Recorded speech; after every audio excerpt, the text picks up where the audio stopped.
Hello Cancer, Sun, Moon, Rising, and Venus signs. Kamusta kayo? Sana po nasa mabuti kayong kalagayan. Welcome back po sa Star Tarot. Kung bago kayo rito, welcome din kayo. Thank you sa inyong support.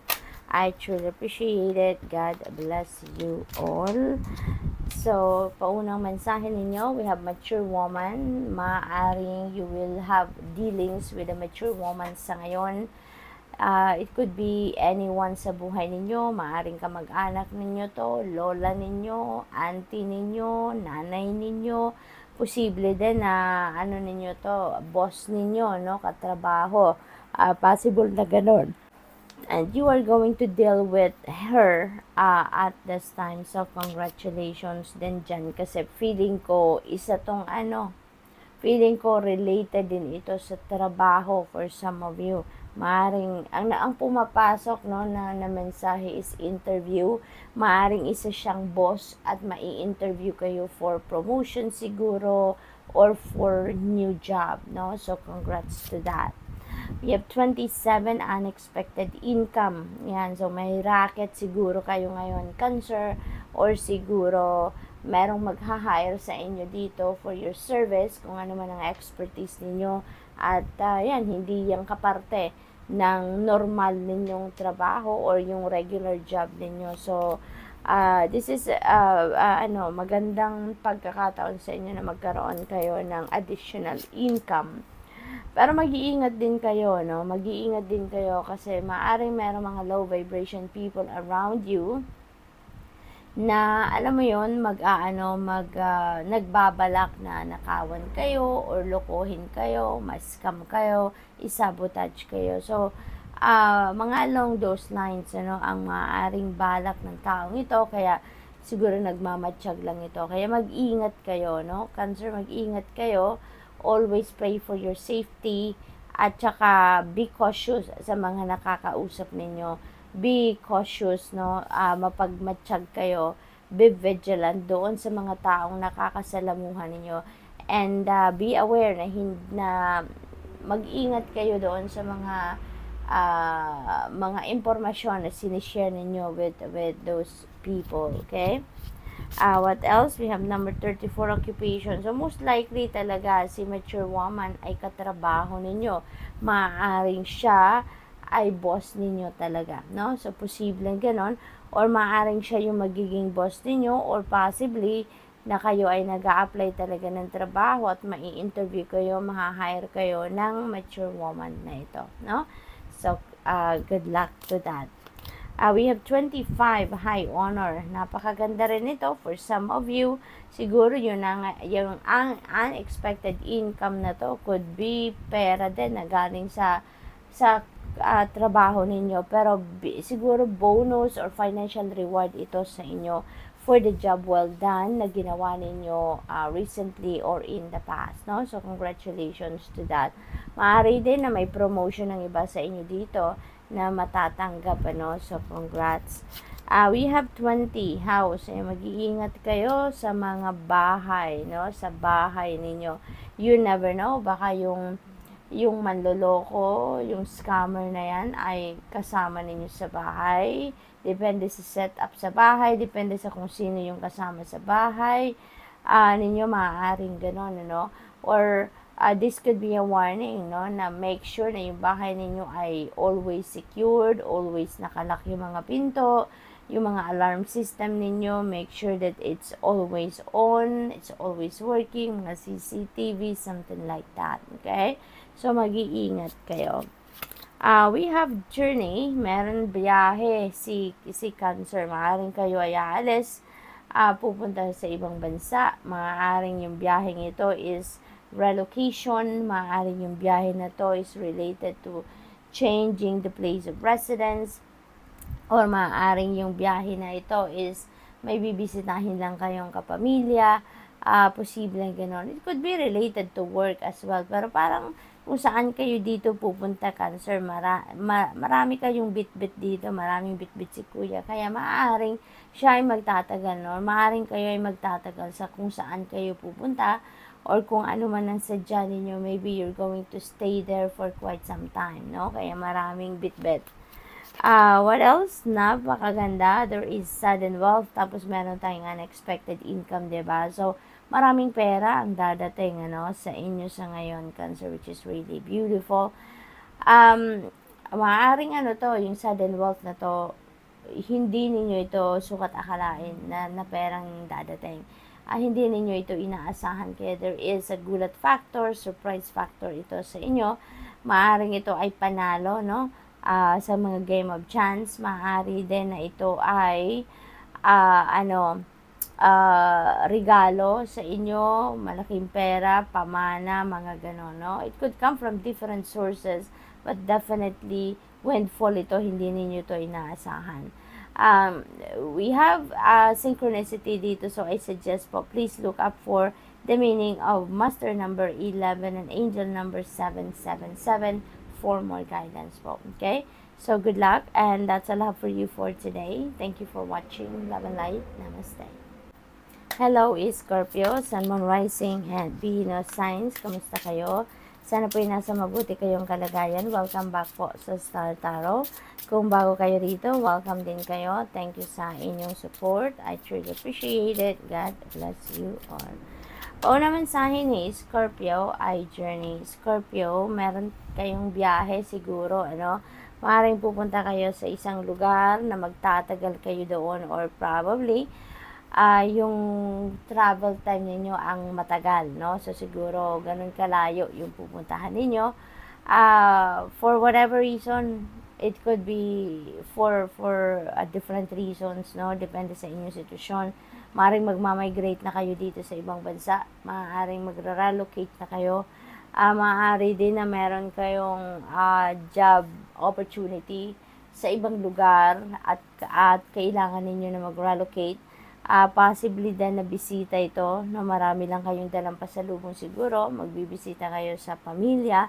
Maaring ganun ang ganap dyan for some of you, so mag-iingat po kayo. We have privileged lady. This is an energy of prosperity and abundance, kaya maganda rin ito, no? Siguro kung saan kayo pupunta, doon kayo magkakapera, no? Kung saan kayo pupunta, kung trabaho man yan, migration man yan, maaring magkakaroon kayo doon ng pagkakataon para magkaroon kayo ng financial freedom, financial stability, no? Yung ganon. So, congratulations to that. Magkakaluwag-luwag na kayo sa ngayon, What else? We have number 19, Coffin. The Coffin is an energy of ending and beginning. So, meron ditong mga nagtapos na mga sitwasyon kasi nakasara na yung Coffin. So, this is done. This is finished. At you're heading towards a new endeavor na. You're heading towards a new path na dito, no? Meron ng new beginning dito. Magsisimula na kayo ng bagong chapter.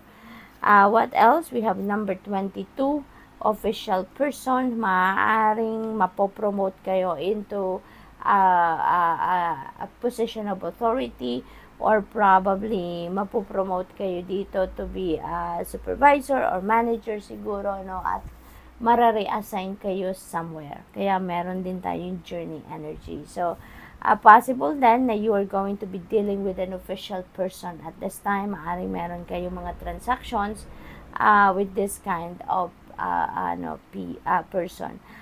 We have number 22, and number 22 is a master number. So, I suggest you please look up for the meaning of master number 22 po for more guidance. We have number 3, meron tayong marriage dito. So, most likely, kayo yung ikakasal siguro, or kung hindi man, baka meron kayong kamag-anak, na ikakasal at maiimbitahan kayo, or posible din na punong abala din kayo, sa preparations para dyan sa kasalang yan. At pinapakita din sa akin ang guides ko yung number 3 din dito, kasi 12 is 3 din, diba? Kasi 1 plus 2 is 3, and this one is 3. So, that is a master number ulit, and number 33. So, I suggest, pakitignan po ninyo ang ibig sabihin, i-google po ninyo ang ibig sabihin ng master number 22 and 33 for more guidance. Thank you. We have, look at that.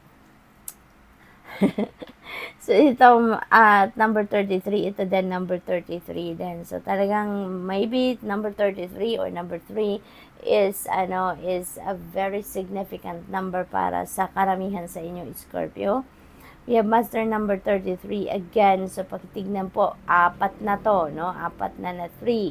So, that's angel number 33, at saka master number 33 po at angel number 333 ang titignan po ninyo. Thank you.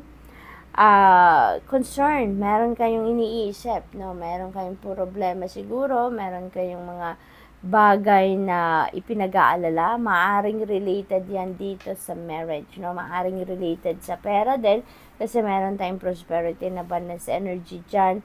So, posible along those lines yung mga worries ninyo, or probably then, about yung pagta-travel ninyo, kasi maybe you are going to travel alone, no? So, maaring yan din ang iniisip ninyo, maaring nagwo-worry kayo or namumroblema din kayo. What else? We have holy moly, napakaganda. So, definitely you are going to, to be very financially successful ngayon kasi meron tayong prosperity and abundance, meron tayong sudden wealth, so maraming pera talaga ang dadating sa inyo dito, Scorpio. You are really going to be very prosperous and abundant at this time. There is another synchronicity right here, master number 11 and angel number 777 po for more guidance. Yan din po ang papakatignan ninyo sa ngayon. So, this is windfall of money na parating sa inyo, Scorpio, with the sudden wealth energy. So, most likely, meron kayong panalo dyan, that could be a win, no, sa mga game of chance or maaring inheritance yan o regalo sa inyo na hindi ninyo talaga inaasahang perang darating, So, that's really beautiful.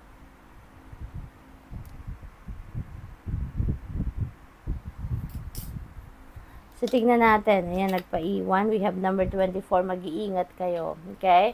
Mag-iingat kayo. Be vigilant. Maging mapagmatsyag sa mga taong nakakasalamuhan ninyo kasi maaaring meron diyang mga manloloko. Maaaring may mga cheater, liar, stealers dyan, at you never know kung sino dyan ang scammer. Kaya mag-iingat kayo sa mga impormasyong nilalabas ninyo or sinishare ninyo with other people. Okay? So, good luck, Scorpio, and that's all I have for you for today. Thank you for watching. Love and light. Namaste. Hello, Pisces, Sun, Moon, Rising, and Venus signs. Kamusta kayo? Sana po yung nasa mabuti kayong kalagayan. Welcome back po sa Star Tarot. Kung bago kayo dito, welcome din kayo. Thank you sa inyong support. I truly appreciate it. God bless you all. Pisces, pauna mensahe ninyo, number 13. Wealthy man. You're going to be dealing with a wealthy man sa ngayon. Kung sino man ito, si wealthy man, maaring maaring kadugo nyo to, kamag-anak ninyo, or probably then na hindi, no? But definitely, this person is, kumbaga, nasa tugatog na siya ng tagumpay pagdating sa kanyang money, career, and finances. Very, very wealthy na talaga. Marami na tong ipon. Established na siya pagdating sa kanyang kaperahan, source of income, no? Baka manager ito sa trabaho. Alam mo yun, baka nasa mataas siya na posisyon sa trabaho or maaaring siya ay isang may-ari ng negosyo, no, na very successful.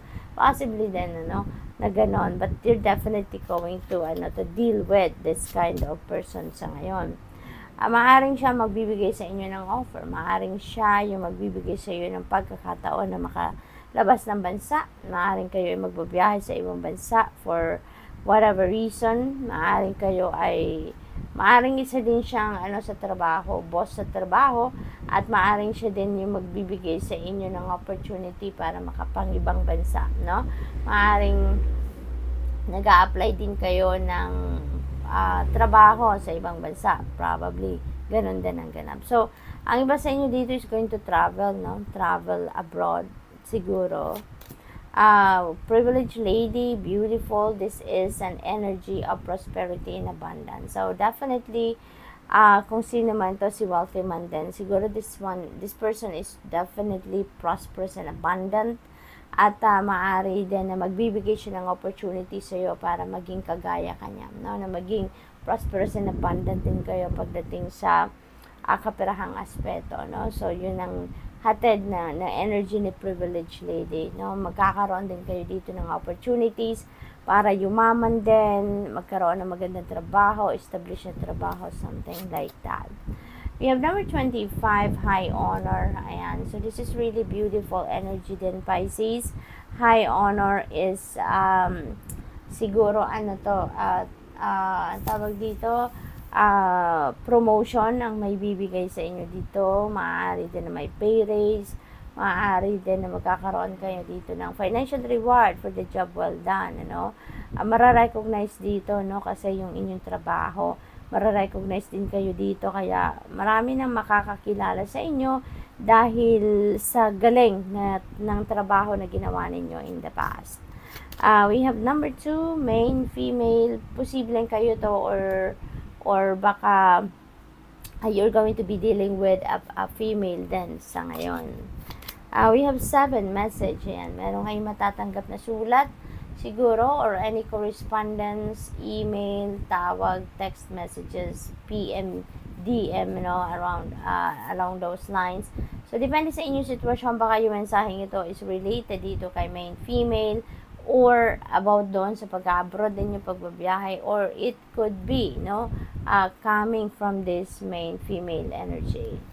What else? We have lovers energy. Meron ditong usaping puso, usaping relationship na magaganap din for some of you. Possibly, ng iba sa inyo dito ay nag-uusap about entering a love and romantic relationship. Maaaring meron nandiligaw sa inyo kung single kayo, or kung nasa established relationship na din naman kayo. Possibly, nang pinag-uusapan ninyo dito is how you're going to level up your commitment with your person. So, maaaring usapan dito pag-aasawa, pagsasama na sa isang bubong, or siguro pagbubuo na ng pamilya, pag-aanak, mga ganon, what else? We have pathway. Ayan. So, ang iba sa inyo dito, Pisces, you are going to take that practical steps na para ma-achieve nyo na, kung ano man yung gusto ninyong ma-achieve dito. Kasi dito sa pathway energy, this could be something na meron kayong pupuntahan, meron kayong tina-target, may goal kayo dito na gusto ninyong simulan ng gawin sa ngayon. Parang in the past siguro nag-hesitate kayo, nagpo-procrastinate kayong gawin, mga bagay related to that. Pero ngayon, maaaring maglalakas ng loob na kayo and you're going to start taking action towards that, at magsisimula na kayo ng mga practical steps para makalapit na kayo doon sa kung ano man ang i-envision ninyo for yourself. Kasi baka ito yung mga pangarap ninyo, mga pinafantasize ninyo in the past, ina-imagine nyo lang, pero ngayon maaring papunta na kayo sa pagtupad ng mga ito. So, good luck. That's all I have for you for today. Thank you for watching. Love and light. Namaste.